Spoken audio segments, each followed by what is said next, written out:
In Memphis, Tennessee today, the funeral for Tyre Nichols. Loved ones gathered to remember the 29-year-old violently beaten by police 3 weeks ago. CBS 2's Kevin Rincon joins us with more on that service and the calls for justice. Kevin. Well, Dick and Dana, there truly was an effort to try and celebrate the life of Tyre Nichols, to remember who he was. But given how he died, the emotions were still raw. There was still anger and an overwhelming desire to use this awful experience as a way to help prevent something like this from happening again.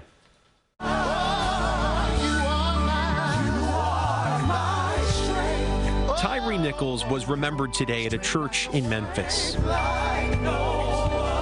We have come with heavy hearts that can only be healed by the grace of God. Full transparency, accountability, and comprehensive legislative reform.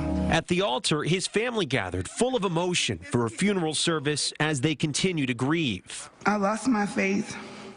I cried. I screamed at God, asking how could he let this happen? And then my cries turned to anger and a pain I never felt when those monsters murdered my baby brother. I love you, and just save a spot for me, bro. We have to fight for justice. Yeah. We cannot continue to let these people brutalize our kids. That fight for justice is now an effort to honor a 29-year-old man whose life was cut short. They have a grandson who now does not have a father. His brothers and sister will lose the love of growing old with their baby brother. Vice President Kamala Harris spoke of the need for Congress to pass the George Floyd Justice in Policing Act. Because then you'll have to think twice before you beat Tyre Nichols.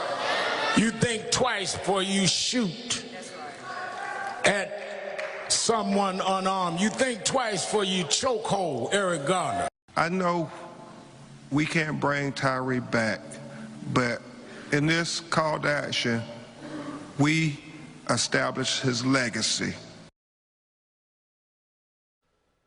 Now, efforts to memorialize Tyre Nichols go beyond legislation. He was an avid skateboarder who grew up in Sacramento. Today, his mom talked about wanting to build a skate park there in his honor. Dick and Dana. Thank you. Stay with CBS 2 and our streaming channel, CBS News New York, for continuing coverage on today's funeral. You can listen to Vice President Kamala Harris's entire remarks on our website, cbsnewyork.com.